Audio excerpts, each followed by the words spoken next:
Study IQ IAS, अब तैयारी हुई अफोर्डेबल। नमस्कार दोस्तों कोविड को लेकर तो देश के अंदर अभी आप देखोगे तो बहुत ज़्यादा पैनिक का सिचुएशन तो नहीं है, लेकिन सबसे बड़ी प्रॉब्लम मैं आपको बता दूं कि कोविड के बाद बहुत से लोगों में देखने को मिल रही है और यहां पर एक नया टर्म सामने आ रहा है, दैट इज ब्रेन फॉग। जी हां, ब्रेन फॉग, ये आप देख सकते हो what is covid brain fog. तो एग्जैक्टली है क्या, यहां पर क्या होता है ये और इसके लिए आप क्या कर सकते हैं, वो सारी चीजें मैं आपको इस वीडियो के अंदर बताने वाला हूं। काफी कुछ जानने को है, चलिए आगे बढ़ते हैं। लेकिन उसके पहले ध्यान रखिएगा दोस्तों, आज रात 12 बजे तक ही जो दिवाली का सबसे बड़ा ऑफर है स्टडी IQ का यूपीएससी कोर्स के ऊपर, चाहे आप यूपीएससी का फाउंडेशन बैच लेना चाहते हैं, ऑप्शनल बैच लेना चाहते हैं, कोई भी, use the code Ankit live हमारे वेबसाइट और ऐप पर, और साल में सबसे कम दाम पर आप कभी ये कोर्स खरीद सकते हो। तो आज आखिरी मौका है आपके पास, so don't miss this chance. अगर आप यहां पर सोच रहे थे इस कोर्स को लेने का, डेफिनेटली ये आप इसको अवेल कर सकते हैं, क्योंकि इसके अंदर आपको लाइव क्लासेस दिए जाते हैं, नोट्स दिए जाते हैं, आंसर राइटिंग प्रैक्टिस होती है, मेंटरशिप मिलता है। कोई दिक्कत है, प्रॉब्लम है, कभी भी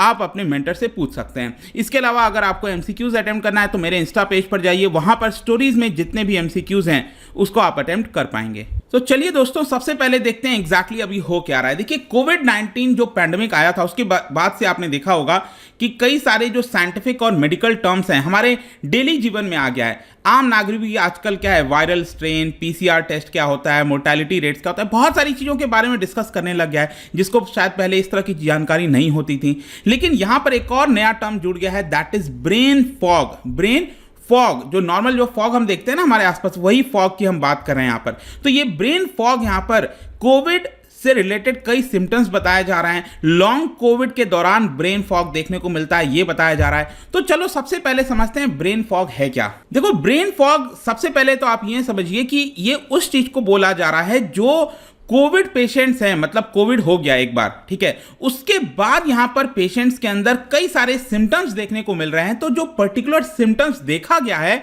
उसी को ब्रेन फॉग एक प्रकार से डिस्क्राइब किया जा रहा है। मतलब जो सिम्टम्स होते हैं ना उसी को ब्रेन फॉग बोला जा रहा है। कोई अलग से कोई अलग प्रकार की कोई बीमारी या समथिंग कुछ ऐसा नहीं आ रहा है, लेकिन कुछ सिम्टम्स महसूस कर रहे हैं। जिन लोगों को कोविड हो गया था उसमें से बहुत से लोगों को यहां पर ब्रेन के अंदर कुछ प्रॉब्लम्स डिस्क्राइब किया जा रहा है उनके द्वारा, और इसी को ब्रेन फॉग के तौर पर बताया गया है। डॉक्टर्स इसको कह रहे हैं cognitive dysfunction. Cognitive dysfunction basically जो हमारी मेमोरी होती है, जिस चीज को हम देखकर कोई चीज पहचान लेते हैं, वो सारी चीजों में अगर गड़बड़ी आने लग गए, आप सोच के देखिए कितनी बड़ी दिक्कत हो सकती है एक ह्यूमन बॉडी के अंदर। तो ये कॉग्निटिव डिसफंक्शन यहां पर इससे रिलेटेड बताया जा रहा है ब्रेन फॉग। जैसे कि आप देख सकते हैं यहां पर, जैसे एक नॉर्मल हमारा जो हम डेली लाइफ में काम करते हैं ना, कंसंट्रेट करते हैं, हमारी मेमोरी प्रोसेसिंग होती है, थिंकिंग होती है, रीजनिंग हो गया। मान लो कोई सामने वाला कोई लैंग्वेज बोल रहा है, अगर मैं आपको ये हिंदी में बता रहा हूं, ठीक है, तो आप उस चीज को समझ पा रहे हो। लेकिन अगर मान लो कोई ऐसा पर्सन है जो पहले समझ सकता था लेकिन कोविड के बाद वो उस चीज को अच्छे से नहीं समझ पा रहा है या फिर डिफिकल्टी हो रही है, तो उसी पर्टिकुलर सिचुएशन को ब्रेन फॉग के तौर पर बताया गया है। अब क्वेश्चन ये कि फॉग क्यों बोला जा रहा है, व्हाई फॉग। देखो, जैसा नाम है वैसा ही है। फॉग में क्या होता है, जब हम बाहर निकलते हैं हमारे आसपास फॉग है, हमें क्या है, हमें कुछ दिख नहीं रहा होता है, हमें समझ नहीं आ रहा है होता है कि किस रास्ते से जाए। जैसे कि मैंने कई बार गाड़ी चलाया है फॉग में, तो कई बार आपने देखा होगा एकदम हमारा मतलब माइंड काम नहीं करता है, हम सड़क पर जा रहे हैं नहीं जा रहे हैं नहीं पता चल रहा है, इतना ज्यादा फॉग हो जाता है। आई एम श्योर कि आप में से कई लोगों ने इस चीज को एक्सपीरियंस किया होगा। तो सेम उसी प्रकार से जब हमारा माइंड पूरी तरह से कंफ्यूज होने लगता है, जब हम आइडियाज को ग्रैस्प नहीं कर पाते, हमारी मेमोरीज को रिकॉल नहीं कर पाते हैं, वो जो सारी सिचुएशन है दोस्तों, उसको ब्रेन फॉग के तौर पर बताया जा रहा है। फॉर एग्जाम्पल मैं आपको बताऊं तो मान लीजिए किसी ने खाना चढ़ाया गैस स्टोव पर, ठीक है, और खाना चढ़ाकर वो भूल गया, वो कहीं और जाने लग गया। नॉर्मल केस में ऐसा नहीं होता है, लेकिन अगर यूजुअली ऐसा देखने को मिल रहा है, और जब खाना अचानक से बर्न होने लग गया, जलने लग गया, तब 1 घंटे बाद उसको समझ में आ रहा है कि अरे ये तो मैंने खाना चढ़ाया था। कुछ पीपल का कहना है कि यहां पर जो उनका डेली रूटीन होता है वो बहुत ज्यादा इंपैक्ट कर रहा है, चाहे ऑफिस जाना हुआ, घर में काम करना हुआ, जो सिंपल थिंग्स होती है ना उसमें भी बहुत डिफिकल्टी आ रही है। जैसे कि कार को लगाना, कार पार्किंग करना, कुछ चीज़ों को हम क्या करते हैं, कई बार मार्केट जाने से पहले याद कर लेते हैं ये सामान खरीदना है, लेकिन वो चीज़ें याद नहीं हो पा रही हैं। तो शॉर्ट टर्म में तो बेसिकली क्या है, ये थोड़ा सा अनप्लेजेंट होता है जो ब्रेन फॉग है, लेकिन लॉन्ग जैसे जैसे लंबा ये खिंचता जाएगा उसकी वजह से हमारा जो वर्क लाइफ बैलेंस है, जो सोशल एक्टिविटीज हमें मेंटेन करनी होती हैं, वो सारी चीज़ों के ऊपर ये बहुत बड़ा इंपैक्ट करता है। स्पेशली काफ़ी सारे लोग परेशान इसलिए क्योंकि उनका जो रिलेशनशिप है वो बहुत ज़्यादा इंपैक्ट हो रहा है, क्योंकि आप किसी के साथ रिलेशन में हो और लंबे समय तक तक आप इसी तरह से जूझते रहोगे, परेशान होते रहोगे, तो आपका रिलेशनशिप, प्रोफेशनली, पर्सनली, सब कुछ यहाँ पर इंपैक्ट हो सकता है।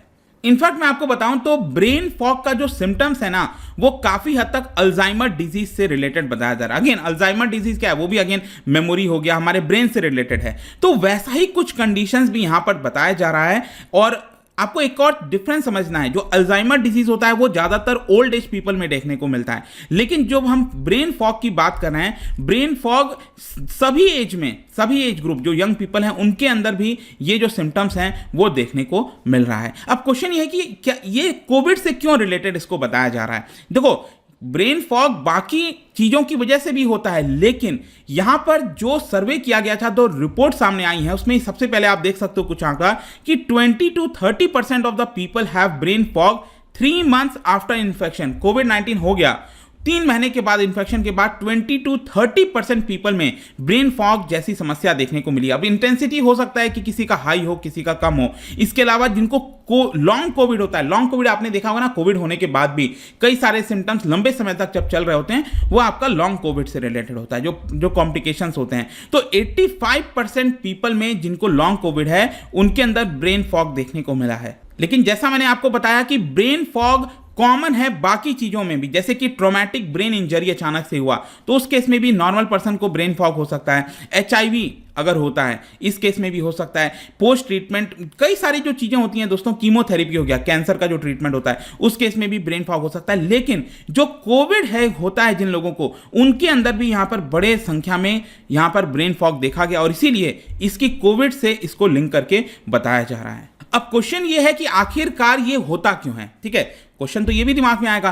देखो, कोविड के दौरान अगर आप देखोगे ना, तो कोविड में एक चीज तो देखने को मिला था कि जो हमारा साइज है ब्रेन का, ध्यान रखिएगा, समझिए मैं क्या कह रहा हूं, जो ब्रेन होता है हमारा, ठीक है, अब ब्रेन का कुछ हिस्सा हो सकता है जो श्रिंक हो जाए। हमारे ब्रेन के बहुत सारे पार्ट्स होते हैं, उसमें से कुछ हिस्सा हो सकता है यहां पर उसका साइज, जो वॉल्यूम है वो शायद छोटा हो सकता है। और लेकिन ब्रेन फॉग के केस में ऐसा नहीं है कि यहां पर ब्रेन का साइज या कुछ ऐसा कम हो जाता है, वॉल्यूम चेंज देखने को नहीं मिलता है, क्योंकि जितने भी ब्रेन फॉग हुआ है लोगों को, उनमें जो MRI स्कैन कराया गया है उसमें ब्रेन का साइज के ऊपर कोई इंपैक्ट नहीं आया है। लेकिन यहां पर मैं आपको एक चीज बताना चाहता हूं, जैसे कि हमारे ब्रेन में कुछ पार्ट्स होते हैं जहां पर ऑक्सीजन की सप्लाई जाना जरूरी होता है, ऑक्सीजन जरूरी होता है, जैसे सिंगुलेट कॉर्टेक्स होता है, आपने सुना होगा ब्रेन के अंदर, जब आप बचपन में कहीं पढ़ोगे बायोलॉजी वगैरह में, यहां पर ये वाला जो आप देख रहे हो ना, बीच वाला पार्ट है ब्रेन का यहां पर, ठीक है, ये इसको हम कहते हैं सिंगुलेट कॉर्टेक्स। ठीक है, तो ये जो कॉर्टेक्स है यहां पर ऑक्सीजन जाता है, और ये इसलिए इंपॉर्टेंट होता है क्योंकि ये हमारे मेमोरी से रिलेटेड,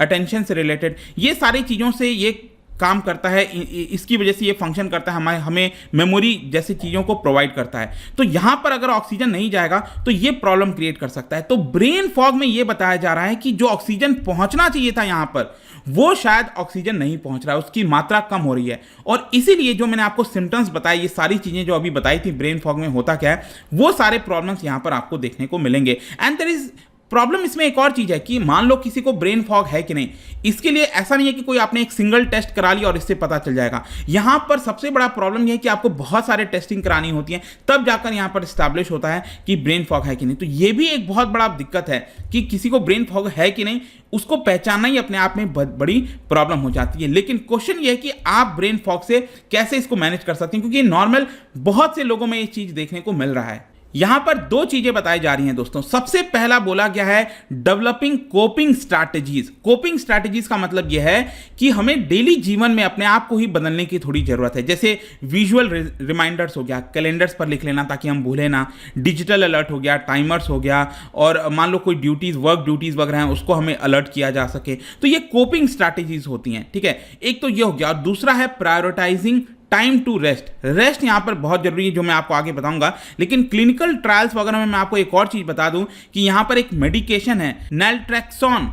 नैल्ट्रेक्सोन बेसिकली मेडिकेशन है जो कि अल्कोहल और ओपियोइड ड्रग एडिक्शन वालों को दिया जाता है। तो ये यहां पर ब्रेन फॉग के ऊपर एक्सपेरिमेंट चल रहा है कि ब्रेन फॉग जिसको है, क्या ये देने से चीजें कम हो सकती हैं। और अभी तक जो क्लिनिकल ट्रायल्स वगैरह हुए उसमें ये चीज पाया गया है कि ये सेफ भी है, लेकिन अभी तक यहां पर लोगों को दिया नहीं जा रहा है। इसके अलावा जैसा मैंने आपको बताया कि स्लीप बहुत जरूरी है। लोगों को यहां पर समझना होगा कि स्लीप के साथ साथ आपको सोना है, लेकिन इसके साथ साथ ब्रेन फॉग को हमें होलिस्टिक तौर पर देखना है। मतलब हमारा जो पूरा हेल्थ का पिक्चर है वो फोकस पे होना चाहिए, हेल्दी डाइट होनी चाहिए, एक्सरसाइज पर फोकस करना चाहिए, तब कहीं ना कहीं हम ब्रेन फॉग से यहाँ पर निकल पाएंगे। ऐसा नहीं है कि ब्रेन फॉग हमारा लाइफ टाइम रहेगा, लेकिन जब तक रहता है ये बहुत बहुत ज़्यादा कॉम्प्लिकेट कर देता है हमारे बॉडी को, और इससे हमें बचने की आवश्यकता है। इसके अलावा एक्सट्रीम केसेस में यहाँ पर जो न्यूरोलॉजिस्ट होते हैं, न्यूरोसाइकोलॉजिस्ट होते हैं, उनसे भी हम यहाँ पर दिखवा सकते हैं, ट्रीटमेंट करवा सकते हैं। तो ये सब कुछ था दोस्तों, एंड आई थिंक कि ये कोविड-19 से रिलेटेड ये जो ब्रेन फॉग है इसके बारे में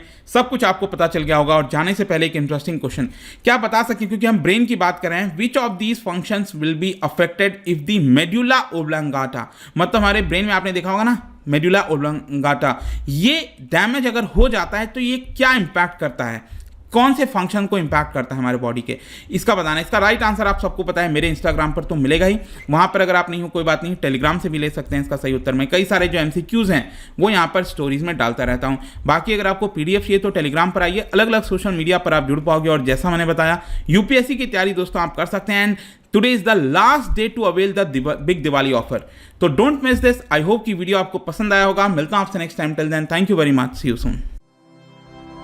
स्टडी IQ IAS, अब तैयारी हुई अफोर्डेबल।